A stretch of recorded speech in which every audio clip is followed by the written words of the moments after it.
Scarlett and I are a perfect match. You're just useless now, so get ready for a divorce. Yeah, Jeff has been saying it all along. Serena just doesn't do it for him. So hurry up and get out. Jeff and my sister Scarlett mocked me with cruel smiles. You never even noticed we've been together since high school. You're so oblivious. It's pathetic. I was shocked to learn they had been together for over 10 years. It never crossed my mind that two people I cared about so much had been carrying on such a toxic affair behind my back. I made a decision right then and there. I thought I would be raging with anger, but instead, I felt oddly calm. Maybe because Jeff and Scarlett had already took so-what attitudes toward their betrayal. Fine, I'll mail the divorce papers soon. Yay, do that.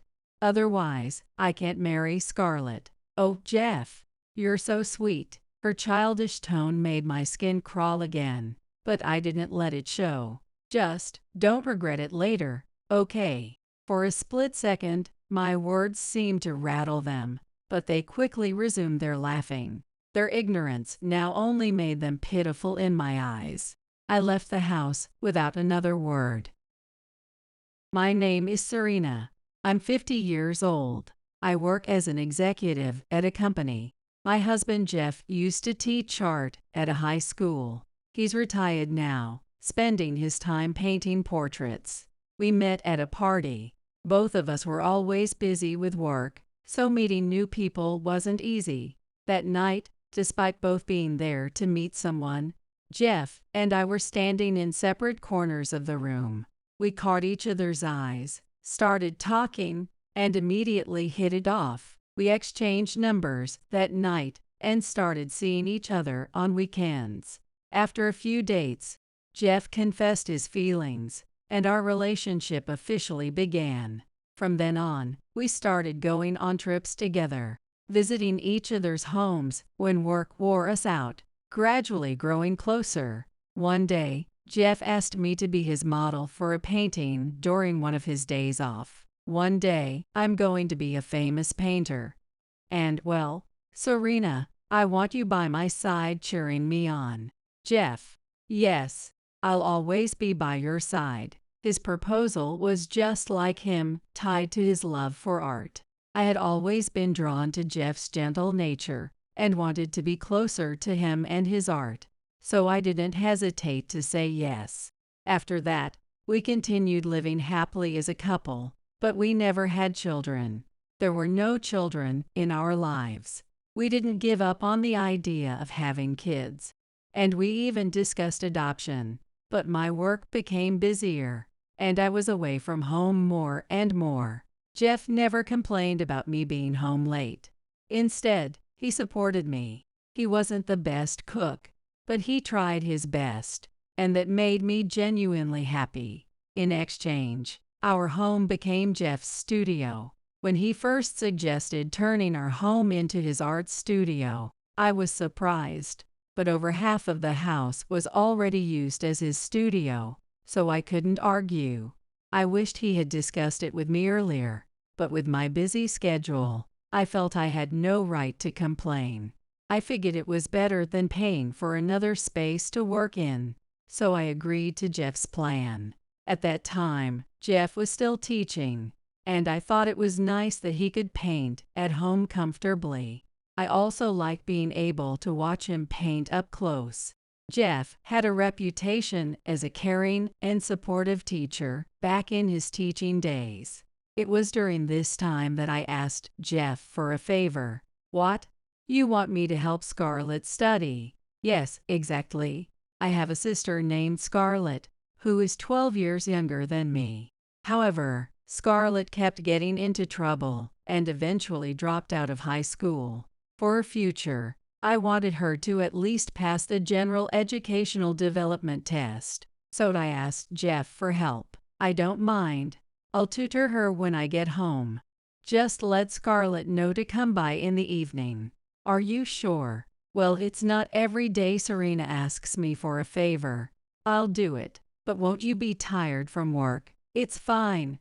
Teaching art isn't that exhausting. I can handle it. Jeff graciously accepted my request and agreed to tutor Scarlett. From then on, every evening after returning from work, Jeff would sit down and teach Scarlett. If I finished work early, I would prepare dinner for Jeff and Scarlett, or join them to help create a productive study environment for Scarlett. Thanks to those efforts, Scarlett eventually passed her GED. After that, she graduated from college and landed a job at a big company, where she worked her way up to a managerial position. Jeff and I were surprised and proud that Scarlett had come this far. As a high-earning professional, Scarlett hosted parties at her place about once a month, often bringing her young colleagues.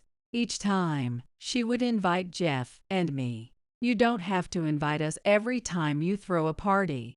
One time, during one of these parties, I told Scarlett, "Serena, don't say that. I owe everything to you and Jeff for not giving up on me and helping me study back then." Hearing those words of gratitude from Scarlett made me tear up a little. Scarlett would always tell her colleagues that she owed her success to Jeff and me whenever she threw a party. Honestly, it was surprising to hear those words from the same Scarlett who used to cause so much trouble. At the same time, hearing it from her made me proud of Jeff for all those years. But I knew Scarlett's success was her own doing. She got her position through her own efforts and skills. I was as proud of Scarlett as I was of Jeff. I truly felt that way. One day, I had a day off and decided to clean the house. As I was tidying up, I found a suit Jeff had left out, and I planned to take it to the cleaners. When I reached into the pocket, I found a receipt from a popular brand store for young women. What is this? What's going on? I wondered why there was a receipt from a popular brand store. I never had much interest in branded items. Jeff knew that, so he never gave me anything like that. That's why I immediately suspected an affair. I wanted to believe that Jeff would never do such a thing. But while I'm at work, Jeff is alone at home. He quit teaching years ago and works as an artist now. If he wanted to bring someone into the house without me knowing, he easily could. Still, I wanted to trust Jeff. We've been married for decades. I didn't want something small to ruin our happiness. "Hey, Jeff, what's this receipt from the brand store?" "Oh, that. It's for one of my models. Her birthday is coming up, so I got her a gift." I tried to keep my voice calm, but Jeff laughed casually and dismissed it, denying any deeper connection. I knew that Jeff often gave thank you gifts to his models, so at the time, I decided not to worry about it, thinking it was just another case of a model's birthday coming up. But on another day, when I bumped into Scarlett, who was visiting, I noticed she was wearing the same perfume as me. "Hey, Scarlett, did you use my perfume without asking?" "What? Of course not." I confronted her, thinking she used it while I was away. But Scarlett responded defensively. "Well, I smell the same scent on you, and you've always said you liked this perfume. That doesn't mean I'd take yours without asking. My boyfriend gave it to me." She then showed me a bottle of the exact same perfume. I knew my own bottle was still in my room, so I had no argument. "Serena, don't worry about it. We're family," Jeff said, laughing as he intervened. "Yay. Sorry, Scarlett, for getting upset so suddenly." "It's fine. No big deal." I admitted my mistake and apologized, and Scarlett smiled, forgiving me. I reflected on how sensitive I'd become since finding that receipt from the brand store earlier. But my instincts were right, as I would soon find out. It was during a time when I had to leave for a long business trip. When I returned home after the trip, I found a long strand of black hair on our bed. "Why is there a long hair in our bedroom?" I shouted into the empty room. I kept my hair short for work, so there was no reason for long hair to be there. I was convinced Jeff had brought a model into our bedroom and was cheating. From there, I acted quickly. I hired a private investigator to look into Jeff's behavior. Following the investigator's advice, I secretly installed small cameras and listening devices throughout the house, ensuring Jeff wouldn't notice. During the investigation period, I continued to interact with Jeff, as usual, acting like everything was normal. When he was with me, he didn't show any suspicious behavior. I guess it's happening while I'm at work. With that thought in mind, I waited for the results. About a month later, the report came in. As I read through the report, I was shocked and horrified. No, it can't be. It turned out that Jeff's affair was with Scarlett. I gripped the report, trembling with anger. I checked the recordings and camera footage, and they matched the report. Unforgivable. They've been deceiving me all this time. That night, I called Jeff and Scarlett into the living room. What's this about, all of a sudden? I'm busy right now. You two have something to tell me, don't you? I hoped they'd confess, but they pretended not to know what I was talking about. Even after seeing this, I laid out the report and several photos on the table. Their eyes widened when they saw the photos, but they quickly started laughing mockingly. Oh, so you found out. You never noticed a thing, huh? You're so clueless. Yay, seriously. We've been together since high school, and you never figured it out. Since way back then. I was shocked to learn their relationship had been going on for over 10 years. So the perfume, back then, it was a cover. I was worried when you got mad that time. I thought you might have figured it out. Yay, we did it to keep you from finding out about us. But you bought the story. Unbelievable. The perfume was just a ploy to hide their affair. I didn't want to believe that two people I cared about could betray me, but seeing their disdainful faces made anger surge within me. Unforgivable. Huh? What are you talking about? I said I will never forgive either of you for betraying me. Ha, we don't need your forgiveness. Scarlett and I are perfect together. You're just useless now, so get out. Yeah, Jeff's been saying it for ages. He doesn't enjoy being with you, Serena. So get out already. At that moment, I made my decision. I thought I would be much angrier, but with the evidence from the investigation and seeing how nonchalant Jeff and Scarlett were, I found myself surprisingly calm.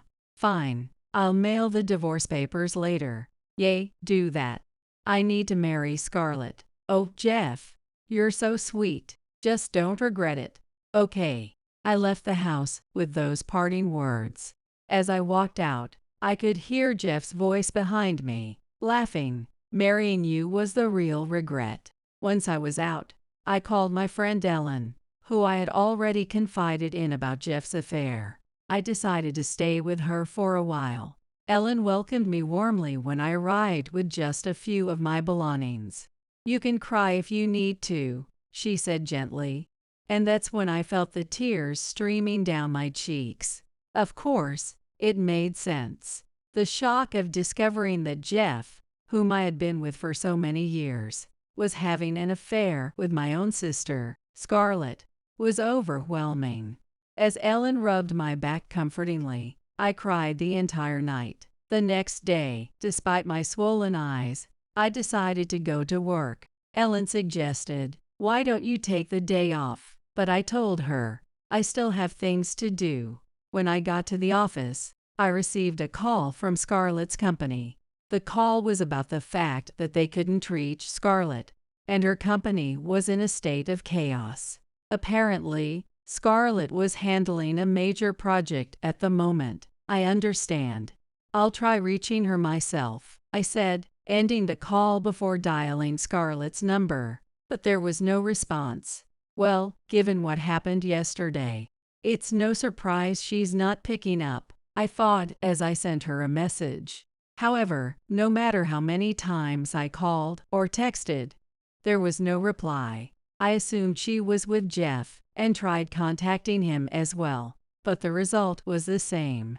I reported back to Scarlett's company, informing them that I couldn't reach her either, and apologizing for the inconvenience. One of the employees approached me and said he had something to discuss about Jeff. For some reason, I had a gut feeling that I needed to hear this, so I took the employee to a conference room. There, I was told a shocking truth. After that, I made a call to a certain place. From then on, I was in daily contact with Scarlett's company, sharing information. But still, there was no word from Scarlett. 5 days after losing contact with both Scarlett and Jeff, I received a message from Ellen saying she had seen a woman who looked like Scarlett. I immediately asked her for the location and informed my workplace before heading there. When I arrived, I saw Jeff and Scarlett entering a hotel together. Watching from a distance, I couldn't help but think that their lives had taken a nosedive in just 5 days. Their clothes were worn out, and they seemed to be sneaking into the hotel, trying not to be seen. At the hotel lobby, I asked for their names and got their room number. Standing outside their room, I took a deep breath. I opened the door forcefully, and they both looked startled. "Oh, it's just Serena. Don't scare us like that." "Yay, you really startled us." The moment they realized it was me, their fear turned into anger. It was as if their frightened expressions from moments ago had been an act. "Well, sorry about that. But Scarlett, why haven't you been going to work?" That's not important right now. Serena, please, help us." "Help you? With what exactly?" Scarlett's anger vanished, and she clung to me, tears welling up in her eyes. "Jeff, he's in so much debt, and he never told me." She started explaining. "Apparently, after they kicked me out, Scarlett moved in with Jeff almost immediately. As soon as they started living together, debt collectors began showing up at the house almost every day. Terrified of staying home, they decided to go on the run, disguising themselves in worn-out clothes and hopping from one hotel to another to evade the collectors." "Serena, do you know what's going on? Do you have any idea? What exactly are you asking about?" "Jeff told me that one of his old portraits sold for $1 million overseas. He said that's why you two were living such a luxurious life." "Hey, Scarlett." "Wait." Jeff's expression turned panic at Scarlett's words. I shot him a cold look as I murmured, "That painting sold for $1 million. Jeff's face went pale, and he began to sweat. "So, Jeff, you bragged about that to Scarlett?" "Well, what's going on?"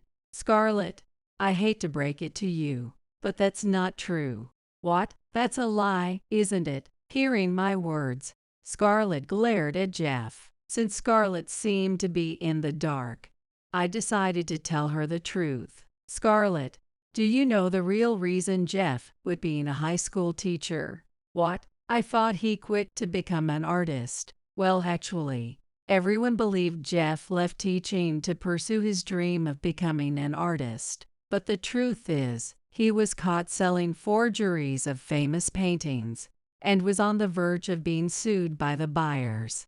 He managed to settle the issue without involving the police, but the school found out about his actions, and he had no choice but to resign. Well, I only found out about this recently myself." "Even you didn't know, Serena?" "That's right. He told me everything after the fact. One day, he suddenly announced he was quitting teaching to focus on his art." Scarlett was visibly shocked by my explanation. At the time, I had just become an executive at my company, and financially, we were fine.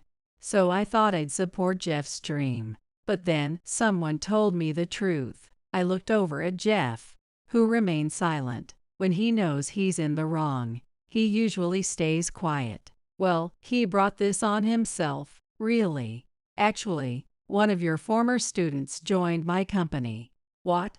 A former student?" "Yes, that's who told me. On the day Scarlett and Jeff disappeared, The employee who approached me mentioned he was one of Jeff's former students. He explained what had happened at the time, and that Jeff was still paying back the victims in installments.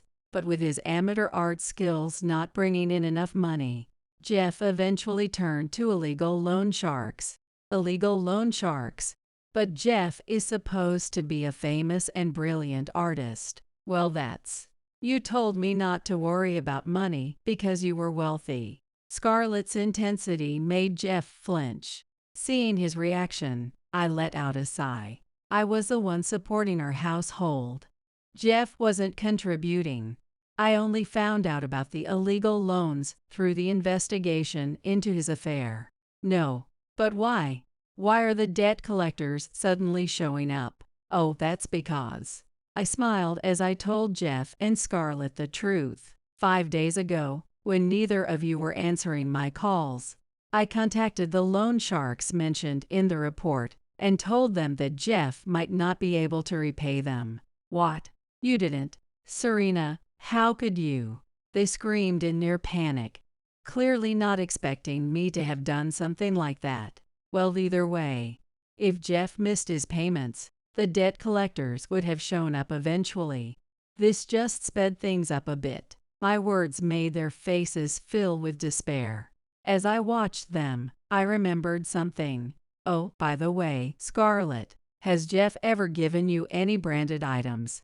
I asked as if the thought had just occurred to me. Caught off guard, Scarlett looked nervous. What are you talking about all of a sudden? Just answer the question. Did he or didn't he? I don't know. No, he didn't. Hearing her answer, I murmured, I thought so. Scarlett tilted her head, looking confused, so I handed her an envelope. The moment she saw the contents, she lunged at Jeff. Hey, what is this? What are you doing, Scarlett? Why are you going to hotels with my subordinates? Scarlett's words made Jeff freeze. He slowly turned his head toward me, his expression turning fearful, but I returned his look with a smile. The envelope I gave Scarlett contained evidence photos showing that Jeff had been cheating on her with several young women besides her, and those women were all employees at Scarlett's company. I had learned this information through the investigator's report. However, I deliberately chose not to tell Scarlett earlier. I couldn't forgive either Jeff or Scarlett. Seems like Jeff didn't really care who it was, as long as they were young. No, Scarlett. It's not what it looks like. I just happened to meet them outside. There's nothing going on. Stop lying. I personally met each of your lovers and heard their stories. Jeff's eyes widened in shock, not expecting me to have taken things that far. One of them shamelessly bragged. The department head said he was a rich artist. Those women. Scarlett's hands balled into fists as she shook with rage. Next to her, Jeff suddenly started laughing. I really thought I'd never get caught. But well, I guess it's out in the open now. What, Jeff? Sure, you're 12 years younger than Serena, and yay, things were great between us. But come on, you should have known when you'd outlived your usefulness. Jeff's attitude shifted as he dropped his pretense. Realizing his true nature, Scarlett's anger boiled over, and she began physically fighting with him. You're the worst kind of scum. Hey, stop it, Scarlett. Shut up. Stay still. Scarlett's strength was overwhelming Jeff. Wait, why are you so strong? Jeff seemed genuinely shocked at how powerful Scarlett was. No wonder. He didn't know that Scarlett had practiced karate up until middle school. Because of you, my life is in ruins. Take responsibility. Help, somebody, help. Jeff tried to run around the room, but it wasn't large enough, so he kept getting cornered. He was screaming, but I had no intention of helping him. Realizing that I wasn't going to intervene, and fearing for his life, Jeff ran out of the room. Naturally, Scarlett chased after him. As they reached the staircase, Scarlett shoved Jeff from behind. He fell, tumbling down the stairs. A cleaner found Jeff lying motionless at the bottom and called the police. The officers arrived quickly, and Scarlett was arrested on charges of assault. Since I was present during the incident, the police questioned me, but after explaining everything that had happened, they quickly released me. Jeff was taken to the hospital by ambulance. He was diagnosed with multiple fractures in both arms and legs due to being pushed down the stairs, resulting in a long hospital stay. While hospitalized, Jeff realized he had no money to pay the insurance premiums since he hadn't been keeping up with them. When we were together, I had managed the payments, so Jeff never had to worry about it. But after our divorce, he was responsible for everything himself, which he failed to do. When he was about to be discharged, he discovered that his insurance wouldn't cover the costs, making him liable for the entire amount. Furious, Jeff tried to cause a scene at the hospital, but he quickly calmed down when the nurse mentioned the word police. With no money, Jeff pleaded with the hospital, saying, "Please, give me time, I'll pay later." Then he waited for me outside my office. "Serena, I know I was wrong. What are you doing here? I'm not asking for forgiveness. I'll spend my life making it up to you. I just need your help." Because of his long hospitalization, Jeff had no income. All the money he had before was from me, yet here he was, asking for more. How shameless. "No. Why should I help you? I've already done so much for you. I'm truly sorry. I beg you. I don't care. Never show your face to me again." I called security to have Jeff removed from the premises. Due to his injuries, he couldn't resist and was escorted out without a fight. As a final remark, I told him, "Why don't you ask your lovers for help?" But apparently, they had all left him. In the end, Jeff couldn't even manage to get a part-time job, ignored the hospital's bills, and was eventually sued. Afterward, I moved out of Ellen's place, where I had been staying, and found a new apartment. Somehow, Scarlett, after being released from custody, found out where I lived and ambushed me at the apartment, begging, "Let me live with you." I refused, telling her, "I have no obligation to you," but she persistently showed up at my workplace. I reported her as a stalker to the police and had her taken away. Once everything finally settled down, I started a new chapter by launching my own company. Now I work every day toward success alongside talented colleagues I confidently selected myself. Hey, where are you going at this time? As soon as James saw the incoming call on his cell phone, he stopped eating and went back to his room, grabbing his coat to head out. It was supposed to be a rare family time together. "No, I just got a call from Mom saying she fell at home and can't move, so I need to help her. I'm taking her to the night clinic now. Don't worry about anything, you too." With that, James rushed out of the house. I just watched him leave as usual, but he has been totally indifferent to Betty so far. And yet, now he's suddenly concerned about Betty. And that phone call, I only saw it for a moment, but the caller ID seemed to be set to private. It doesn't make sense to have your own mother's number on private. His behavior just now raised my suspicions all at once. A few minutes after James left, the doorbell suddenly rang. "Elizabeth, good evening. I heard you were feeling under the weather, so I made some stew and brought it over. What's going on here?" Opening the door, there stood Betty, who was supposed to be unable to move after falling, holding a pot in both hands. Betty! Just now, James left saying you had fallen and couldn't move." That's when I was certain. James had lied about Betty being immobile and even trampled on our family time to go somewhere. My name is Elizabeth. Currently, I live with my husband James and our elementary school son Mark, just the three of us. Life hasn't been easy with the recent rise in prices, but we're a close-knit family of three. We met in college, I happened to stop by a cafe where James was working as a waiter. Being shy, I was so nervous about his good looks that I couldn't speak properly as a customer, a memory I still recall. Was this love at first sight? As someone who had never believed in love at first sight, thinking it was more of a superstition, I became confused about what to do. I asked for advice from a high school friend who was experienced in love. Why don't you just talk to him if you're interested? Otherwise, nothing will start, right? Through high school, I only had 2 boyfriends, so what my friend was suggesting seemed like a big challenge. Yeah, I get that, but, you know, I'm shy, and I get even more nervous around him. I just can't bring myself to speak. After about 10 minutes of thinking, we decided that if I couldn't do it alone, we'd go together. So, after university classes, we headed to the cafe where he was likely to be. When we arrived, I saw him at the register. Now's your chance to talk to him. My friend encouraged me as we joined the line to order. Finally, it was my turn. As I approached him, my heart raced even more. He prompted me to order, and I finally spoke up. I'd like a cafe latte, please. And, would you like to be friends with me? The first words I managed to muster came out louder than I could control, audible to other customers in line at the cafe.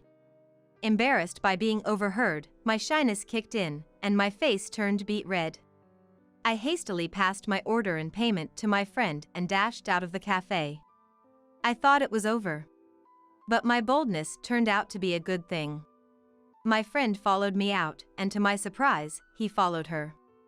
It seemed he was curious about my behavior at the cafe, and since he was on his break, he came after us. I managed to exchange contact information with him, and after hanging out as friends for 6 months, I confessed my feelings. He had developed feelings for me too, and we started dating. After years of dating and living together, we decided to get married. Our son Mark was born, and though life is hectic with childcare and housework, I wouldn't trade it for anything. It's amazing how the fatigue doesn't matter when you're working for your family. I never thought marriage was for me, but once I had a family, my perspective changed completely. However, there's been one major concern in our marriage. Recently, James has been coming home unusually late. Before, he would let me know when he was leaving work, saying, "I'm heading home now." But lately, there's been no such communication, and coming home in the morning has become the norm. He's never worn cologne before, but sometimes he comes home covered in a sweet scent. I confronted James about it, but he always brushes it off, saying he's tired from work or that it's just business entertainment. I knew I needed to face the truth. But thinking about my family, especially Mark, I couldn't bring myself to consider divorce. The only person I could talk to about this was my mother-in-law, Betty. Despite our age difference, we clicked at a family meeting and have been close ever since, more like friends than in-laws. Betty has always been there for me, listening to my struggles with housework and parenting, always taking my side. But this time, I hesitated to talk to her, fearing it might worry her or add to her stress. A few years ago, during a visit, Betty fell ill. It wasn't serious, but given her age, she couldn't lead the same life as before. When I told James that Betty was unwell, he didn't show any concern and returned the next evening, reeking of perfume, saying he couldn't leave work. I was so angry I was nearly at my breaking point. But Betty, ever calm, simply soothed my anger without a word of complaint. Since Betty's hospitalization and return, I've been helping her with household chores and going shopping together. At first, she seemed guilty for accepting my help, but she warmed up when I told her I wanted to assist. "Elizabeth, thank you so much. You make every day enjoyable for me." "No, thank you. I've learned so much from you, Betty. I enjoy our talks too." Betty's simple "Thank you" means so much to me, someone who rarely receives gratitude. I've resolved to protect Betty. And it was on one such evening. Today, James came home early for a change, and we were going to have dinner as a family for the first time in a while. When James texted that he was leaving work on time, I was so happy I decided to make an extra dish to celebrate, rummaging through the fridge and cooking with joy. Mark, doing his homework in the living room, noticed my good mood and asked, "Mom, what's up? You seem happy." Oh, does it show? Well, James is coming home early for once. I'm happy we can have a family dinner together. Mark's response was lukewarm, perhaps due to his age, but I'm sure he was happy inside. I watched his back as he returned to his homework, and I continued cooking. About 30 minutes later, James came home, and we sat down for a rare family dinner. I made hamburgers at Mark's request and prepared some snacks for James, laying them out on the table. We talked about school, recent events, and other family matters as we ate. Mark, initially aloof, warmed up as the meal progressed, even chatting with James. Family meals like this are so enjoyable.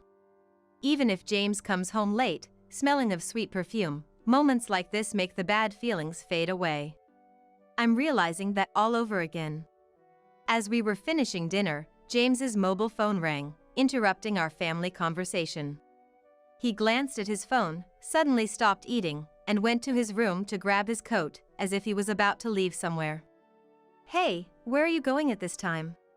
No, I just got a call saying Mom has fallen at home and can't move, so I'm taking her to the night clinic. Don't worry about a thing, both of you. James said that and left the house in a hurry. I watched him go, even though he never showed any interest in Betty before. It was strange that he suddenly seemed concerned about her. And about that call, I only caught a glimpse, but it looked like the caller ID was set to private. It's odd to have your own mother's number set as private. I was just feeling good about our family time, but his actions raised suspicions. Then, the doorbell rang. "Elizabeth, good evening. I heard you were feeling ill, so I brought some stew. What's going on here?" To my surprise, Betty, who was supposed to be unable to move, stood at the door holding a pot. Betty! James just left saying you had fallen and couldn't move. I invited Betty in to compare our stories. According to her, James told her not to come near our house, claiming I was ill and resting. She tried to contact him several times to check on me, but he either dodged the questions or assured her that everything was fine, seemingly trying to keep us apart. Now, I was certain. James lied about Betty being immobile and even trampled on our family time to see someone else. I reached my limit and activated a GPS device I had previously installed in the car for emergencies. According to the GPS, James was heading downtown, likely towards the hotel district. Betty peered over my shoulder at my phone, watching James's GPS movements. "If you want to divorce James, I'll support you. I'm on your side, Elizabeth." Her words lifted a weight off my shoulders. Empowered by Betty's support, I decided to confront James. The GPS showed his location stopped right in front of a hotel, seemingly confirming his infidelity. However, GPS location information isn't always absolute. It's possible that it's slightly off, and he might not be at the hotel. To confirm his whereabouts, I tried calling James, but after a few rings, the call was disconnected without an answer, and when I tried again, the phone was turned off. Although I had some hope when making the call, there's nothing I can do if his phone is off. Let's leave it for now. We'll talk to James when he comes home tomorrow. With that, I ended the day quietly with Mark and Betty. The next morning, before waking up Mark, I checked the living room to see if James had returned, but he hadn't. The quiet living room, lit only by the morning sun through the curtains, was empty. He didn't come back. It's really over, isn't it? As noon approached, James finally returned, still in the same clothes as when he left. "Welcome back, James. We need to talk." "What?" "I'm tired from taking Mom to the night clinic and staying with her. Can we talk later?" James scratched his head and sighed, attempting to head to his room. But Betty appeared behind me and blocked his way. You said you were taking your mother to the clinic because she couldn't move? Explain exactly what you mean by that. James's face, which had been calm, suddenly turned pale. Understandably so. He was supposed to have rushed out last night to help his mother, yet here she was, healthy and with me. Unable to say anything, James quietly followed us to the living room, where he saw my parents, who I had called earlier. Realizing the situation, he sat down without being asked and prepared himself to listen. James, you know why we are all gathered here. Tell us the reason yourself. Under Betty's intense questioning, James, sweating profusely, hung his head in silence. If you won't talk, I will. Last night, you said you were taking Betty to the night clinic because she was injured. But actually, you were in the hotel district, weren't you? And I didn't fall or get hurt. You also kept me away from the house, saying Elizabeth was ill. You didn't want me coming over because it was inconvenient, right? I pulled out my mobile phone and showed the evidence that the last GPS location was a hotel. James was shocked to realize that his location was being shared with me. It had been easy to track James. I've been busy with childcare and housework, and out of good conscience, this was the first time I activated the app because of this incident. James looked at me, wanting to ask how I installed the app, but given the situation, he couldn't bring it up. That makes sense. If he questioned me about it, it would be like admitting he was in a suspicious place. If he doesn't say anything, no matter the evidence, the truth won't be fully revealed. He probably calculated it that way. But Betty and I wouldn't let that strategy work. We were determined to uncover the truth. James, would you care to explain? No, this is... Just then, James's phone vibrated with a notification. Seeing his expression cloud over, I quickly grabbed the phone and saw a message from a woman saying, "You forgot something." Attached was a photo of a young woman, probably in her 20s, holding James's coin case. Who is this young lady? You're not going to say something transparent like she's a junior at work, are you? James's face turned from pale to white, not expecting such definitive proof from his affair partner. James had been silent, trying to hide the truth, but now there was no escape. James, call this woman right now. And make sure she explains everything. Betty's tone was unlike anything I had heard from her before. The words Betty hurled at James were immensely heavy. I got goosebumps from the sheer intensity of it. James, without any resistance to that overpowering presence, obediently called the other woman, putting her on speakerphone so that everyone present could hear the conversation. The woman, named Lisa, sounded like she was in her early 20s, a typical modern girl. Was she really James's type? You were with James yesterday, weren't you? Did you know he's married, or did you meet him unaware of his marital status? Yes, I knew. James told me himself. He's always complaining about his personal life every time we meet at the hotel. Honestly, listening to him has been exhausting. So, you knew he was married, met him at the hotel, and even called him to the hotel district yesterday? Well, yes, I called him, but he was the one who forgot about the hotel reservation we had. So I just wanted to know what he planned to do about it. This meant that James left the house last night because he received a call about an appointment he had forgotten. He chose his affair over family time. The James who used to be kind and cared about his family had changed somehow after marrying me and the birth of Mark. It was more of a feeling of emptiness than sadness or anger. Mom looked puzzled, and Dad seemed ready to punch James any moment. In truth, I've been aware of James's womanizing for a while now. I kept silent because I didn't want to worry everyone. I thought about divorce, but I didn't want Mark to suffer with a single mother. So that's why you seemed down when you visited me. Did it show on my face? Not exactly, but I'm a mother too, Elizabeth, and we've known each other for a long time. I just had a feeling you were troubled. I thought I was suppressing these feelings to avoid burdening anyone, but maybe deep down, I was silently crying for help, wanting someone to notice. But now, I don't have to worry about that anymore. I've opened up about my feelings, and everyone understands. It's all been cleared away. I can't be with someone like you anymore, who has a bad track record with women and doesn't care about his family. I want a divorce. Finally, I was able to voice my feelings to James. Then, James, who had been silent, finally spoke up with a sigh. Ha, it's actually your fault, you know? Before we got married, you were all womanly, but after we got married, you lost all your charm. That's why I'm having fun with young, cute girls like Lisa. What's wrong with that? His brazen defiance and unjustified blame-shifting made my anger boil. The audacity of his claims was infuriating.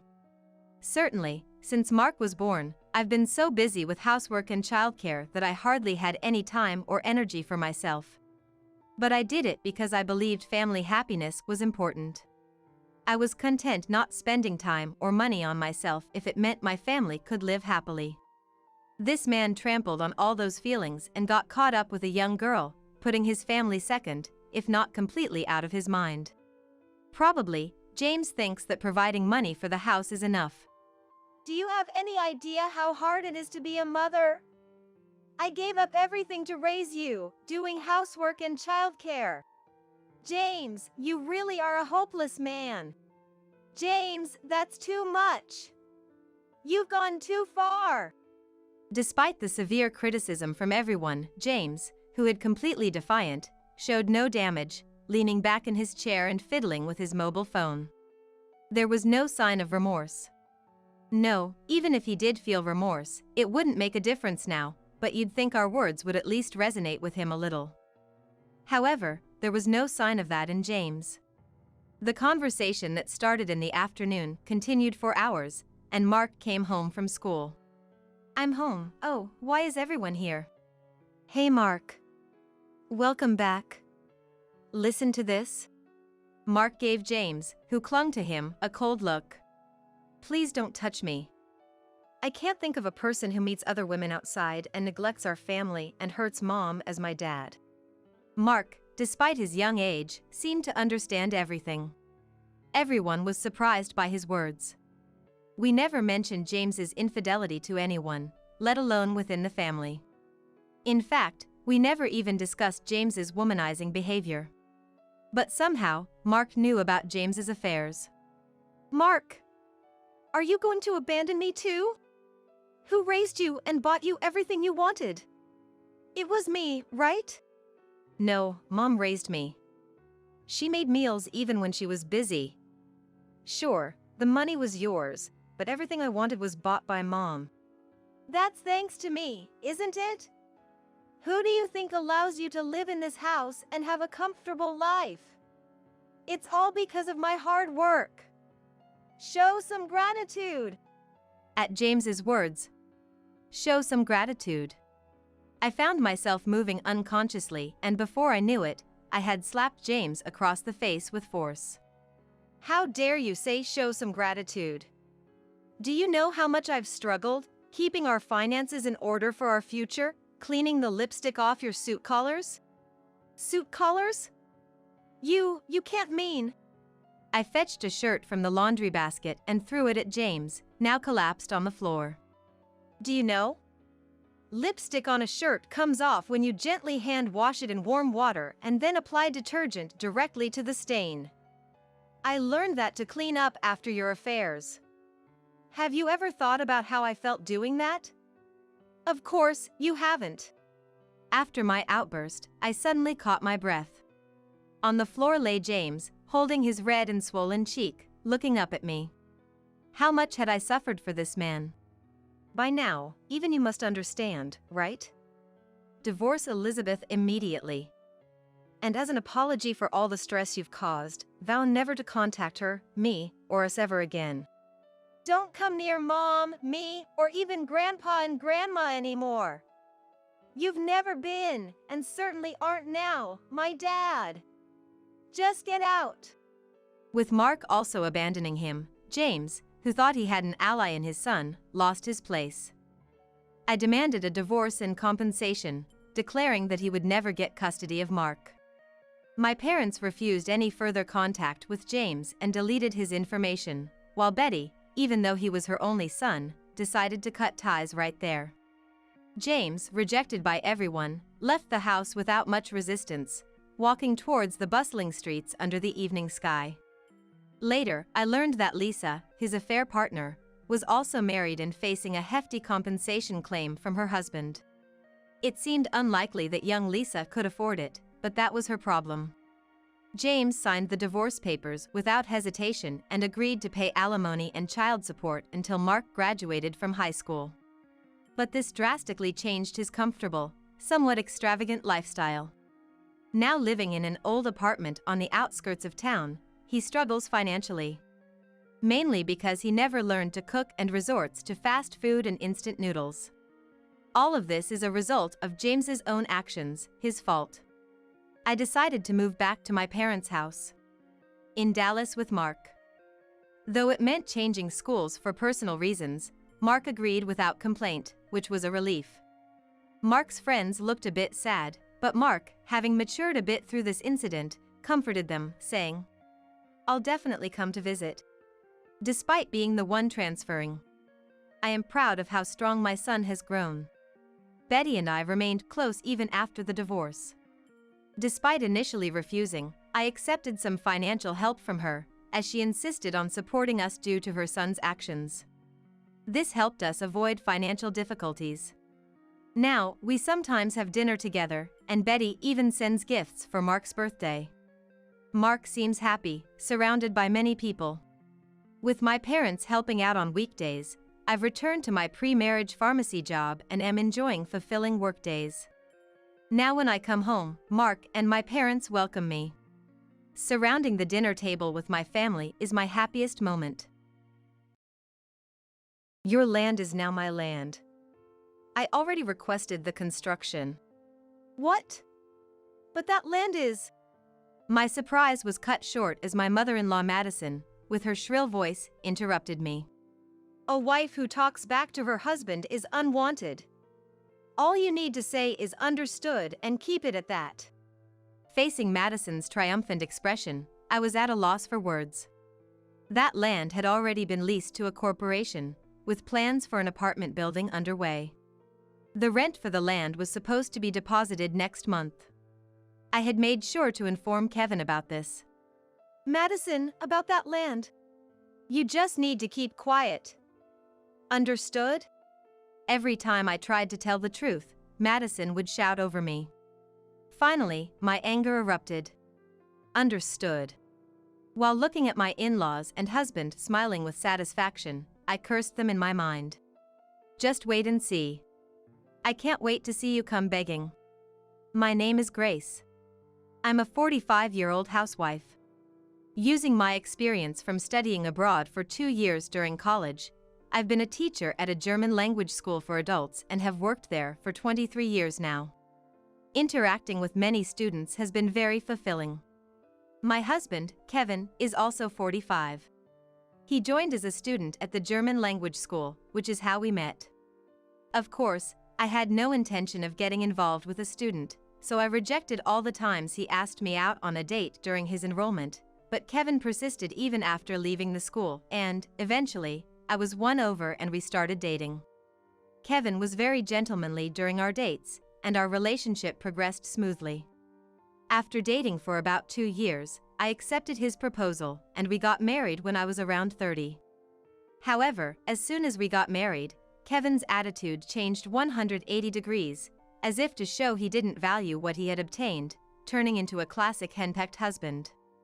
At first, we fought often, but I didn't have the energy or willpower to argue every day, so I mostly gave in, and that became the norm. Kevin has a younger sister, Mia, 5 years his junior, who seemed to keep her distance from the family home. My first impression during our greeting was that she was a straightforward woman, but according to Kevin, she was a stubborn and spoiled person for a woman. Thus, my interactions with Mia were minimal, and even after several years of marriage, we only saw each other possibly during Christmas. 10 years into our marriage, at the age of 40, Kevin and I still hadn't had children. I had gone through examinations at a gynecologist at the in-laws' insistence, but there was nothing wrong with me. However, as soon as I reported this, Kevin became furious. Are you trying to say it's my fault? No, that's not what I mean. I tried to clarify, but Kevin wouldn't listen and threw the remote control against the wall beside me. Don't you get cocky with me. I'm never going to the doctor's. It's obviously your fault. Change the clinic. Don't ever go back there again. Got it? Kevin then stormed out of the house, taking only his wallet and mobile phone. I picked up the broken remote, tears streaming down my face. This wasn't the marriage I had dreamed of, but still, I chose not to divorce, perhaps because of the fond memories I had with the kind Kevin. Eventually, at 43, the in-laws said that having a child at my age would look bad, and I gave up on the idea of having children. Even when I told Kevin, he didn't seem to care, making me realize I was the only one bothered by it. Kevin and I live about a 5-minute walk from the in-laws' house, and they visit our home about 3 times a week. Honestly, I'm not fond of the in-laws. My mother-in-law Madison constantly makes backhanded comments, and father-in-law John always talks about my appearance and our sex life. Like someone important once said, as you get older, your eggs deteriorate or something. I'm not saying Grace's eggs have deteriorated. But after 40, well, if anything happens, it would be a problem for us too, right? It's fine, isn't it? Even if they have deteriorated, Grace's body has something appealing about it, so Kevin, you still enjoy it, right? Oh, stop it, John. No one would feel good being around such vulgar conversations. I served coffee in silence, hoping the in-laws would leave soon. Look, I had Kevin when I was 20 and Mia at 25. Oh, not that being young is everything, but recovery after childbirth is definitely quicker when you're younger, right? You do look very young. No way. I mean, compared to the moms of Kevin's classmates, I might be on the younger side. I forced a smile at Madison, who seemed utterly pleased with herself for just being mentioned. Madison took pride in having had Kevin young and liked to make a point of being younger than others around her. And if someone didn't agree or play along, she'd treat them coldly, as if they were in the wrong. So, every time we met, I had to play along with Madison's reckless self-promotion. Honestly, Madison's appearance isn't that great. She's of average height and build, with natural curly hair, just a typical grandmother you'd find anywhere. She looks older than she is, and if someone guessed she was 70, it would be believable. Yet, she seems unaware, genuinely believing she's a hidden gem, almost a witch of beauty. Well, it's sad we won't see cute grandchildren, but it's better than having useless ones added. Yeah, if we don't have kids, they'd probably take care of us instead.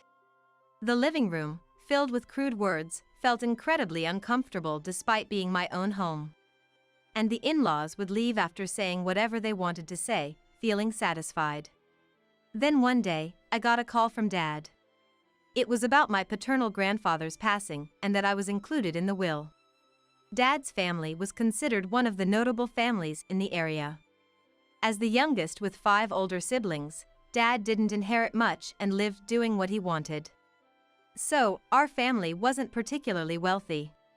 However, being the only grandchild, my grandfather left me a piece of land. The inheritance included the land and some cash for expenses related to inheriting it. Even after paying inheritance tax, the amount was more than enough to live comfortably, making me wonder if it was all a dream. But the land was too large to build a house on, and I wasn't confident about using it wisely. Dad suggested renting it out to a company interested in building an apartment. Just the land rent would allow me to live freely without worrying about management. Since it wasn't expected to be inherited and no one in the family was particularly attached to it, the decision to lease it out was made quickly. I informed Kevin about this. He seemed to have started to think about something, but only replied one word. Understood. And then went back to reading his book alone. I thought that was the end of the discussion, but it turned out Kevin had his own plans, which came to light unexpectedly one day. It happened during a weekend, with the in-laws over at our house as usual. Ignoring me cleaning up the kitchen alone, Kevin suddenly spoke up while snacking on the coffee and cookies I had served. Your land is now my land. I already requested the construction. What? But that land is... My surprise was cut off by Madison's shrill voice interrupting. A wife who talks back to her husband is unwanted. All you need to say is understood and keep it at that. I didn't know what to say to Madison, looking victorious. That land was already leased to a corporation, with plans for an apartment building underway. The rent for the land was supposed to be deposited next month. I had made sure to inform Kevin about this. Madison, about that land. You just need to keep quiet. Understood? Every time I tried to tell the truth, Madison would shout over me. Finally, my anger erupted. Understood. While looking at my in-laws and my husband smiling with satisfaction, I cursed them in my mind. Just wait and see. I can't wait to see you come begging. I decided to do something I had been hesitating about for a long time. Renew my long-expired passport and get in touch with a friend living abroad. My friend was surprised when I told them about my plan, but they agreed to help. It was a bit tough to carefully proceed with the plan before Kevin found out about the land, but thinking about my bright future made it enjoyable. Just when everything was ready, Kevin received a call from the construction company about the land. One day, when he came back from work, he stood at the entrance, furious. You tricked me. With that one sentence, I knew exactly what he was talking about. Trying hard to keep my face from showing anything, I answered Kevin. What are you talking about? He seemed to really dislike my response. Shaking with anger, Kevin glared at me. It's about that land. I got a call from the construction company. They can't take our request because there's another building plan in motion. Is that so? I thought I told you. What? A wife is supposed to follow what her husband decides, right? Stop the apartment building project immediately. You said understood, didn't you? His selfish reasoning left me with nothing but a sigh, tired from work. Kevin, grabbing my collar and threatening me. Didn't scare me at all since everything was already prepared. There's nothing I can do. That place has already been leased out to a company. What? I told you, didn't I? The land is in my name, but the construction on it is under the company's name. It's a leasehold. I receive the land rent and don't get involved with the building. I explained this, but you didn't understand, did you? Kevin, failing to comprehend, let go of me and looked stunned. Facing him directly, I continued. So, let's get a divorce. What? Why would it come to that? Are you serious? Kevin finally seemed to realize I was quietly furious and started to panic. Seeing his pitiful state, I entered the house and moved to the living room. Kevin, following me and trying to gauge my mood, seemed smaller despite being bigger than me. Grace, I'll respect your plan this time, so please reconsider the divorce. Even now, Kevin's condescending tone made me look at him with contempt. He was completely intimidated by my gaze. Why should I need your respect for decisions about the land I inherited? What? Well, you seem to be misunderstanding something. That land is mine. I'm the one inherited the land.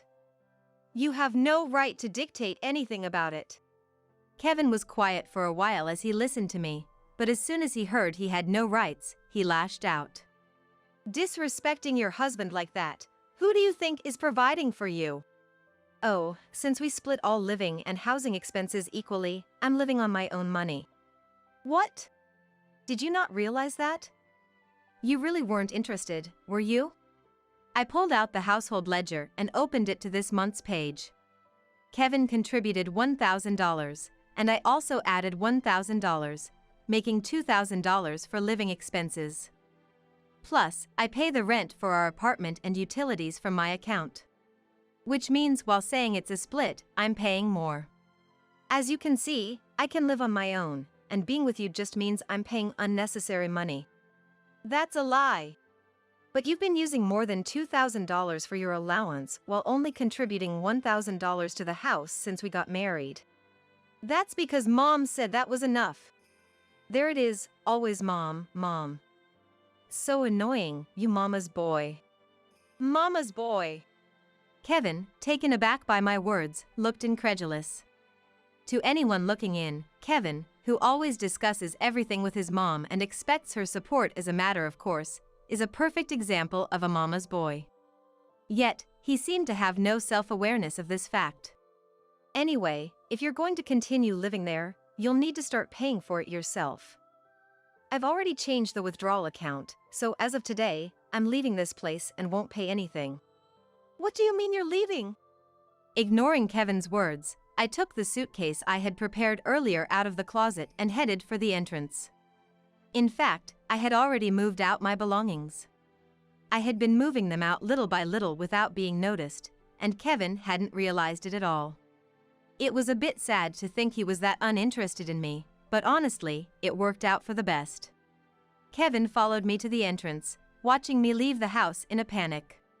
In front of him, I took off my wedding ring and placed it on the shoe cabinet. Are you really leaving? You'll regret this. I'd regret more staying with you. What about my meals? Are you serious? Make them yourself. I was utterly astounded that Kevin was worried about his meals at a time like this. He looked utterly natural, expecting me to cater to him, but when I firmly responded, he was in shock and froze. Not wanting to look at Kevin's face even for a second longer, I left the house I had lived in for 15 years. I was busy with preparations for the next few days, running around for procedures and whatnot. Then I received a call from Madison. Reluctantly answering, I heard her shrill voice through the phone. What's this about the land being used for an apartment building?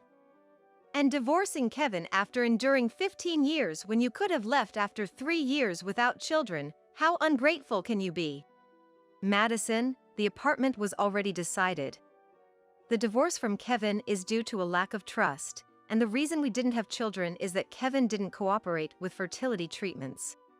That boy is healthy. Funny, so am I. Madison screamed in frustration over the phone, and I found her cartoonish yelling somewhat amusing. Anyway, I'll be seeking compensation from you for deceiving us and for making Kevin sad. Make sure you pay for what you've done. Enough with the Kevin. I'm giving Kevin back to you, so please enjoy each other's company forever. And the compensation should come from Kevin. I'll have my lawyer contact you, so don't run away, please pass that message. You're the wife, how dare you talk like that? Madison kept screaming, but I hung up without caring. I was amazed at how much I could say once I had let go, and it felt like a weight had been lifted off my shoulders. A month after leaving the house, it was finally time to discuss the divorce. The lawyer said the basic conditions were set, but Kevin wouldn't sign the divorce papers until he saw me. Reluctantly, we arranged to meet at a restaurant for the discussion. The in-laws stubbornly suggested their house, but I insisted on a private room in a restaurant. Meeting the in-laws and Kevin, their unnaturally cheerful faces made me suspect they were plotting something. Grace, it's been a while. Have you been well? Yes, thanks to you. As I responded, Madison approached with a sweet voice. Grace, I'm sorry for everything. Let's talk about the future today. That sounds good. I had a hunch about what the in-laws and Kevin were planning. Probably something like divorcing in exchange for a portion of the land rent. As expected, Madison mentioned the inheritance as soon as we sat down. Do you know the land value of that place? I'm aware. I was shocked. And you're also receiving a proper amount of money, right? We need to properly distribute the property. Madison's shallow words made me laugh out loud. Madison, initially stunned by my laughter, quickly turned red and glared at me. What's so funny? Madison, it seems you don't know. The inheritance I received doesn't become marital property. What? Madison let out a strange noise and widened her eyes. It seems she was blinded by the amount of money and didn't bother to check such basic things. So, we don't get anything? That's right. After my words, Madison let out a silent scream and slumped in defeat. From her outfit, it was clear she had planned to live lavishly off my inheritance. The fact that I could hear them worrying about payments was proof enough. Aren't you going to support your husband's home as his wife? John, who had been silent until now, spoke up, and I gave him a cold look. Then, without a word, I pressed a button on my mobile phone. John's crude remarks started playing back. John who says such things, Madison who goes along with it without stopping him, and a husband who turns a blind eye to it all. I don't need any of you. I will live my life.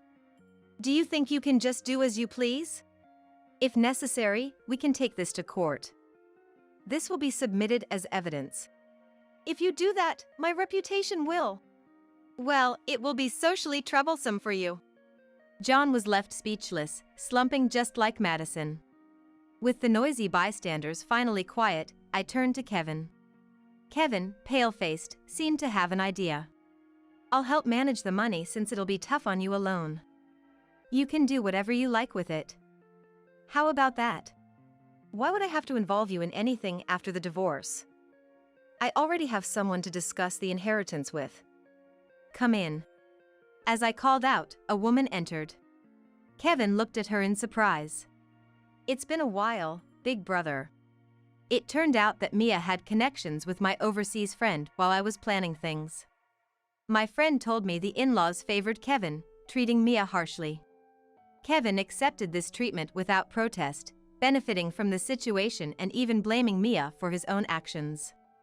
Kevin went to private schools, while Mia was only allowed to go to a public high school and received no financial help for college.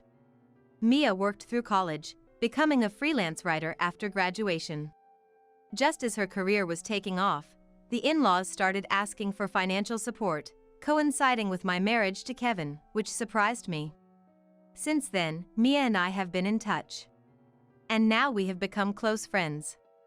Mia and I have hit it off, and she'll be helping me with the German language school I'm planning to start abroad. Abroad? What can you do overseas? Have you forgotten my job? I studied abroad for 2 years and speak German daily at work. I've always planned to go abroad if it weren't for our marriage. What about me? I don't speak German. Do you understand what divorce means? It means I'm stopping living life with you. Oh. Kevin finally grasped the situation, his face turning pale. I took the filled-out divorce papers from Kevin, who was now silent, and left the restaurant with Mia and my lawyer. I submitted the divorce papers to the office and moved abroad. My belongings were already at the new home, so I could start my new life without any issues. I'm room sharing with Mia, respecting each other's work. Mia is becoming a successful writer, working towards her dream of being a novelist. Seeing her work so hard on writing stories in her spare time from work, I feel like I need to try my best as well. Kevin stayed in our old apartment for a while, but had to leave due to lack of savings and the alimony payments. Back at the in-laws' house, he's consumed by their demands, left with no money and exhausted from taking over the chores Madison abandoned. The in-laws also might soon lose their home too without Mia's support. Drop dead. Mia simply said so, upon their pleas for help. As for me, I've opened my dream German language school, which is thriving. My students are enthusiastic, filled with hope for their future in Germany. Today, we'll learn about greetings. I stand at the podium with a smile, loving this confident version of myself, filled with hope for the future. Too bad. I'll give you as much money for compensation as you want, you poor thing. You know that Mary is the one who's the CEO, right? I'm Mary. I've been married to my husband David for 2 years. We both work and are so busy that we hardly have time to talk except on weekends, but our relationship is strong, and we go on an overseas trip together once a year. When we got married, we decided to build a new house and splurged on a mansion. I'm satisfied with our current life. I have a good friend from high school named Emma, and we occasionally go out for lunch together. Emma has high standards for men and isn't married yet, but she has a strong desire to marry. Especially, she won't compromise on finding someone with a high income. Hey, can I come over to your house sometime? And right now, I'm having lunch with my friend Emma for the first time in a while. We've both been busy and haven't been able to meet often, but we've kept in touch through calls and messages. Today, our schedules aligned. Emma and I have been close friends since high school, sharing everything about each other. Both the good times and the hard times, they all have become fond memories. Since marrying my husband 2 years ago and becoming busier at work, I've had less time to see Emma. My husband usually has weekends off, but due to the nature of his sales job, working on holidays isn't unusual. He was busy with work, and I was figuring out how to spend my free time alone when Emma contacted me, leading to this moment. Sure, my place is close by. How about we have tea at my house after this? Really? I'd love to. After getting married, my husband and I built a house, but since I usually met Emma outside, this was the first time I invited her over. After finishing lunch, we headed to my house. Upon arrival, Emma was amazed. Wow, this place is a mansion. Amazing. When we built our house, we didn't hold back because it was a once-in-a-lifetime purchase, resulting in a house larger than the average family home. Being new, the interior was still pristine, and Emma seemed to love it. We splurged a bit. It's our dream house, after all. It's so spacious and beautiful. Must have cost a fortune? It was a big purchase, but it's our home. Cost us about $1 million. Emma was shocked at that. $1 million? Is David's salary that high? Emma has always had high standards for men, particularly regarding income. Her question seemed to stem from those values. David's salary? Well, it's pretty good for his age, I guess. I tried to answer without giving specifics, to avoid any offense. I see. I didn't realize at the time, but this vague response was a sign of things to come. Unaware of Emma sneering behind my back, I went on to prepare the tea in the living room. Hey, since I'm here, can I stay until David comes home so I can say hi? Emma asked with a smile, teacup in hand. Seeing no reason to refuse, I happily agreed. Great. Where's the bathroom? This way. I showed Emma to the bathroom and waited for her in the living room. In the meantime, I messaged my husband that Emma was visiting and suggested we have dinner together. Wait, that's my bag. I got lost coming out of the bathroom. Ended up touring the house and found this. This brand's really expensive, right? Mind if I borrow it for a while? It wasn't that far from the bathroom to the living room. She probably wanted to see the house, but the bag Emma had was supposed to be in my bedroom. Realizing she had entered my bedroom without permission was unsettling. But I didn't make a fuss and reluctantly agreed to lend her the bag. Okay, but you must return it. It's a gift from my husband. Of course, don't worry, I will. Later, feeling a bit uneasy, I checked the bedroom while I was supposed to go to the bathroom. Nothing seemed ransacked, but it looked like the closet had been rummaged through, with bags and shoes slightly scattered. I decided to mention it to Emma when I returned to the living room. Emma, you went into the bedroom, right? Seems like you went through the closet too. I'd rather you didn't do that. When I looked Emma in the eye and spoke, her eyebrows twitched momentarily. You're right. Sorry. Won't do it again. Thanks, I appreciate it. While we were talking, my husband came home. I had told him in advance that Emma was visiting, so perhaps out of consideration, he brought home a cake. I'm home. Welcome back. Thanks for the cake. This is my friend Emma.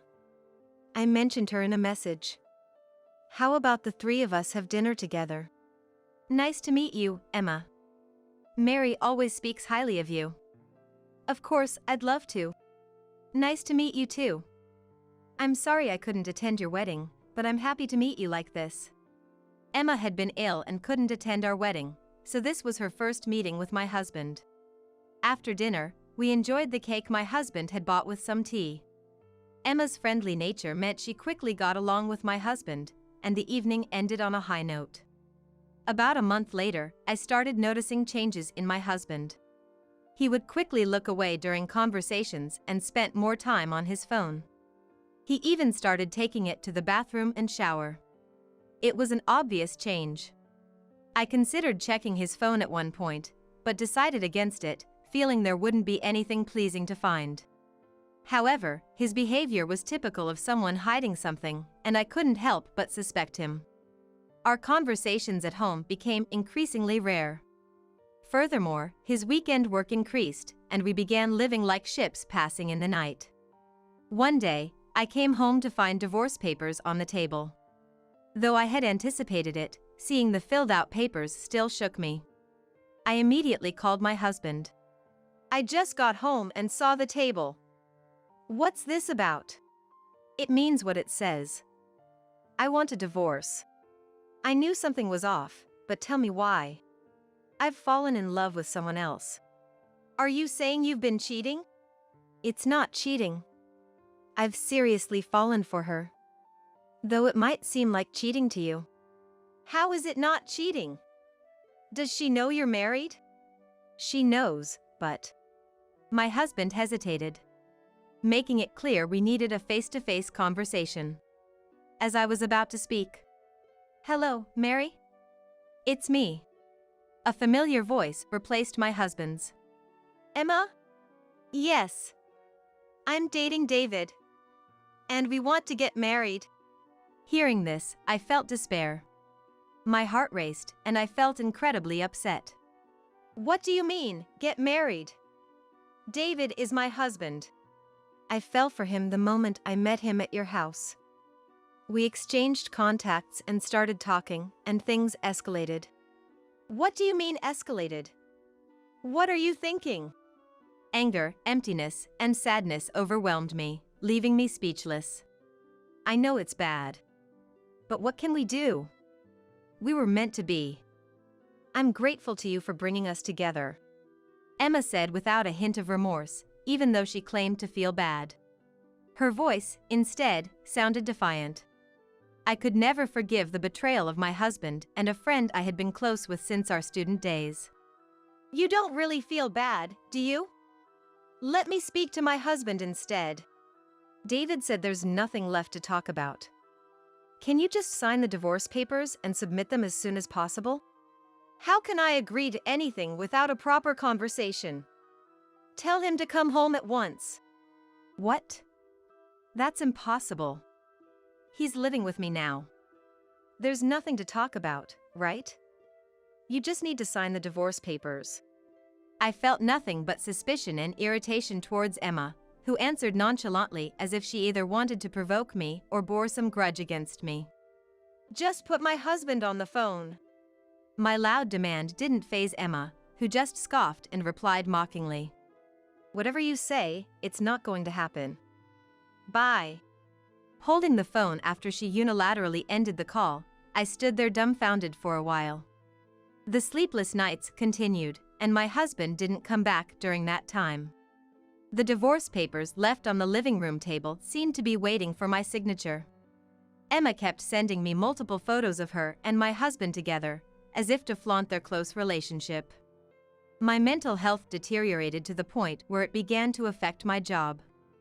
So I decided it was time to seriously consider divorce and consulted a lawyer. I had a lawyer acquaintance whom I decided to consult. After setting up an appointment, I met with the lawyer and explained my situation. It must have been tough. My lawyer listened attentively to my story. What would you like to do? My lawyer asked, and to my surprise, my answer came more easily than I thought. I want a divorce. But I want them to be properly punished. That's understandable. Let's make sure to claim compensation. We can't let the evidence they've been so kind to send us go to waste. Right. I'll claim compensation from my husband and Emma and make a clean break. Thank you for your help. Leave it to me. And, although it might be unnecessary to say, try to eat well and get enough sleep to take care of your health. Thank you. After talking with the lawyer, I decided to take the necessary steps to move on. They say time heals all wounds, and I'm starting to look forward a bit more each day. Recently, I've been able to eat meals I couldn't before and sleep without an issue. The only thing I'm losing is my husband. I have nothing else to lose or worry about. Having gone through this, I'm sure something good is waiting for me next. This thought gave me some energy. And then a few days later, Emma contacted me again. Hey, are you still clinging to the past? I want you to hurry up and get the divorce. Completely unapologetic. What's wrong with you? I'm preparing for the divorce, so tell that to my husband. That's a lie, right? You think David is coming back, don't you? I know what you're clinging to. It's David's income, isn't it? Income? Yeah, he's the CEO with an annual revenue of $500 billion. You were hiding that from me because you knew this would happen if I got involved, didn't you? My husband is the CEO with an annual revenue of $500 billion? Don't pretend you didn't know. That's why you could afford such a mansion. Did he tell you that? Yes, he told me everything. So hurry up and leave that house. It's going to be mine now. Too bad David won't be coming back. I'll give you as much compensation as you want, you poor thing. After saying that unilaterally, Emma hung up the phone. Now I understood why Emma targeted my husband. This call from Emma completely cooled off my feelings for my husband, and I started to think about life after divorce. From the next day on, I felt much clearer in my mind. In a way, I might have Emma to thank for that. The couple photos she sent today only disgust me now. Everything she sent was shared with my lawyer. After recovering from my illness and solving work problems, my usual routine finally returned. All that was left was to settle things with my husband and Emma. My lawyer had sent them the documents on my behalf. Now, we just had to wait for their response. A few days later, a reaction came swiftly. Hey! What were you thinking sending documents to my company? Emma was furious, her anger echoing. So, you were harassing me without being prepared for the consequences? Just sharing a bit of mine and David's happiness with you. It wasn't harassment. No, it definitely counts as harassment. Please, talk to my lawyer from now on. Goodbye. Hey! I hung up the phone right there. I felt a sense of relief knowing she was sufficiently rattled. Emma's calls continued, but I never picked up again. Similarly, my husband tried calling, and when he realized I wasn't answering, he resorted to messaging, complaining about documents sent to his parents' house, which exposed the affair and led to their condemnation. His messages were selfish and told me to tell his parents that it was all a lie. My disdain for my husband only grew. Returning home, having dinner, bathing, and going to the bedroom, I noticed something was off. Opening the closet, I saw that some of my bags and accessories were missing. Specifically the branded ones. I could think of only one suspect.